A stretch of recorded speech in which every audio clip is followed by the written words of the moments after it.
Welcome to part 80 of Final Fantasy VIII. In this episode, we're going to show off the party switch point. Now, what is that for? Well, it's for two bosses here. Well, a mega weapon, obviously, and another boss we'll be dealing with in this part. But for now, if you want to actually do something of substance, switch over to the person with the GF setup, or you can just switch over all your GF setups, so that your team will be able to go through the dungeon. If you have Diablos, by God, if you have Diablos here, make sure you have encounters none, because there are going to be random encounters, and you do not want to be at level 100 by the time you run into the Omega weapon. Trust me, you do not.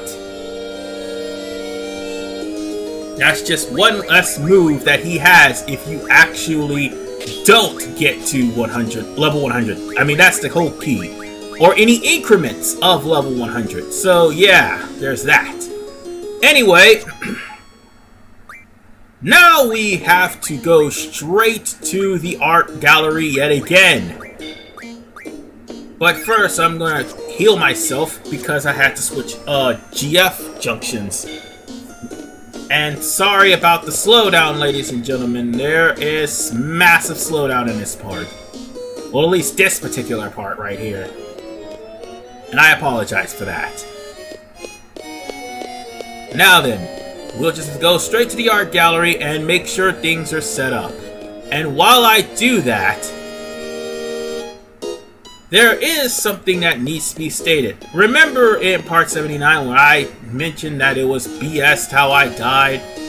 I should have told you that there was actually other things that was being cancelled out, like resurrections and saves, which is why I was saving outside of Ulimecia's castle, and which is why we're all at the front door. Every time you walk out of this castle, your secondary party is right at the party switch point. Every time, no matter where they are in Ulimecia's castle. Also, when I was fighting against Trithorn, Phoenix came, and even though it didn't resurrect me, it actually dealt the final hit to Trithorn, which is why I said that was some bullshit, because I fought him to a draw. Anyway, you just go into the door here, follow the door down to the prison, and you'll be locked in. Now, the only way out is to get the key and beat the boss that's here. The next boss that's going to be here, you will have to draw Pandema if you did not get the chance to do so. Oh, and by the way, make sure you take off any and all elemental attacks on your party members, because you never know what this guy is immune to, or what this guy absorbs. Ironically enough, the only magic that will actually hurt him is blind and meltdown. Because magic will barely do anything to him. And if anything, GFs would do something to him. However, my GFs are sealed for the moment. Excuse me. So, yeah, I kind of had something in my throat there, my bad. I apologize. Let's just take the prison key and prepare to fight the Red Giant. Now, Red Giant, he's a special case. If you are not at the level that the Iron Giant is at, which is 59, level locked by the way, you will not be able to use a magic on him. Also, one other thing that needs to be noted. Once you hit him with Meltdown, he is fair game. But every time you use things that's outside of Meltdown, like physicals, magics, GFs, Diablos, he will say, "That does not affect me." Ignore that. Because after I'm through kicking his ass right here, well, because the meltdown actually landed, he's pretty much down and out for the count. And the reason why I equipped the blind to my junction, well, my physical junction, is because of the fact that he is weak to blind and he will miss because his accuracy is really low. Also, once he starts getting down to low health, he'll discard the sword and start punching you. So he's pretty much easy once you get whatchamacallit. Oh yeah, he's easy once you get what am I getting? Alright, I'll get resurrections, just in case Phoenix shows up. Now I remember, he's easy once you get the sword down, because all he's just going to do is use physical attacks, and once you get meltdown on him, he's pretty much garbage, as you saw. And sorry for me repeating myself. Anyway, we're going to go back to the room where the chandeliers are. If I remember where that room was. If I do, that's where we're going to be going.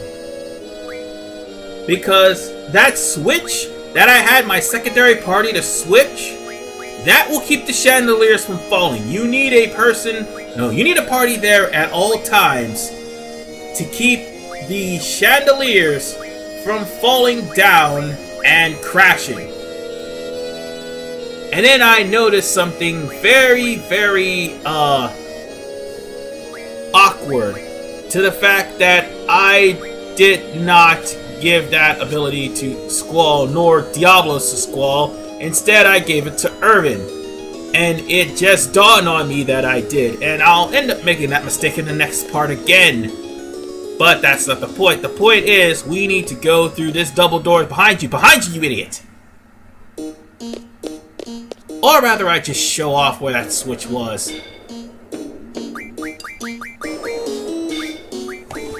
As you can wholeheartedly see, it's great to have magic again. Hold on, let's cure, let's use Cure on Zell. No, not Zell, where's Cura? Oh, never mind. Oh, I was looking for Shell, that's what I was doing here. I make it sound like I didn't record this, but I actually did. Because this is, again, my setup. However, we were supposed to go to the double doors where we found Sphinxara. And that's also where we have to go to the chandeliers. You see, you can fight these monsters in any order. I mean, the order I'm taking is pretty much, as I go along. But in any... Wait, where am I going? No, past me! Go backwards! God damn it! This is clearly the wrong way, and we don't have to be here just yet. But as I already noted, there are going to be some, party change points. Hey look! The Twisted Hallway from Ocarina of Time! Gee, Legend of Zelda is the first game that did this. Nudge, nudge, wink, wink. Now, apparently, there was an elevator here. I'm not sure what that's for. I think it's for an item. I'm not sure. But, the elevator's there for a reason. I'll figure it out later. Right now, we need to go to, the next area here, which is across the chandelier. This is why I have my party posted at the switch. And now, we must prepare ourselves for Krysta. If you haven't gotten drawn by now, and you forgot Carbunkle, by all means, make sure that you get draw from Red Giant. I already got draw, so all I need to do is draw Carbunkle, and that will be the last GF of the game. Which I should have gotten from Iguanin, but, silly me. Or should I say, Apparently, my luck was bad to the point where I wasn't able to draw a Carbuncle. Oh, you son of a bitch. That's right, I forgot to mention. Every time you do something to Krysta, Krysta will counterattack. Like, for instance, I cast Meltdown on Krysta. Krysta will counterattack with Counter Rocket. And she will constantly do this until Krysta has been defeated. Excuse me. You can use Shell, and it would be in your best interest to do so. Not because of the fact that she will use magic, because all she'll do is attack and counterattack. It's when she dies that's the problem. Yeah, by all means, heal with Cura or Curaja if you don't have a junction already. So, next thing we're going to have to do is cast Shell on all of my party members. But if you have high vitality, not fatality, why I said fatality. If you have high vitality, then her death is not going to do you much damage. Needless to say, all she'll do is physical attacks, and all she'll also do is counterattack. And I'm sorry if I'm repeating myself again. But she does draw Holy, and Holy hurts her a little bit. Ah! God damn! How much damage you're doing to Zell! Leave Zell alone, you bitch! Ow! Of course. We're gonna have to use this on Zell so that Zell would survive. Because the next hit will more than likely be the last. Yep! There it is! Oh wait, nope, I thought it was. Never mind.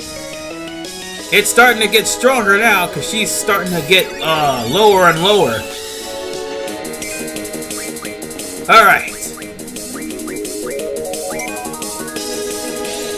I would like to silence her, but unfortunately silence is not going to work. Damn it.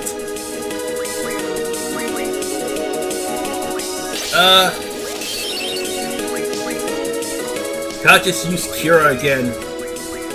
That way everybody will at least get to up over 2,000 at least. Because the next time I'm going to hit her, it's going to kill her.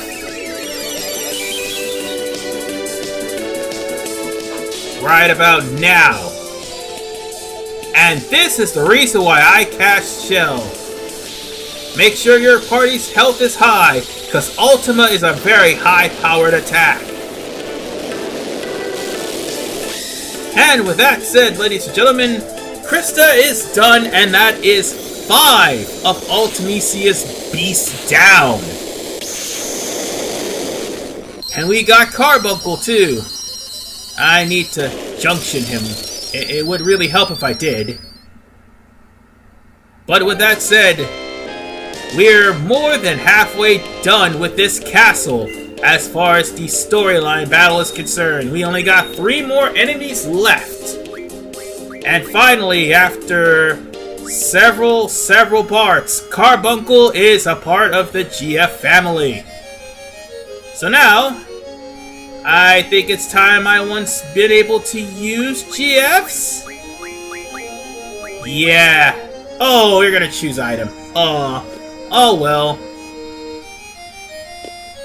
Actually, I may have a good idea for item. That's definitely a great setup for the next enemy I'm going to be facing.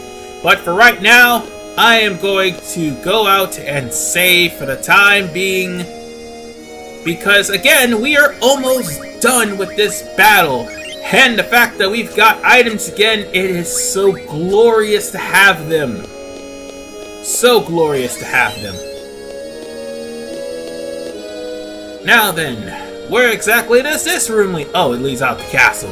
Never mind.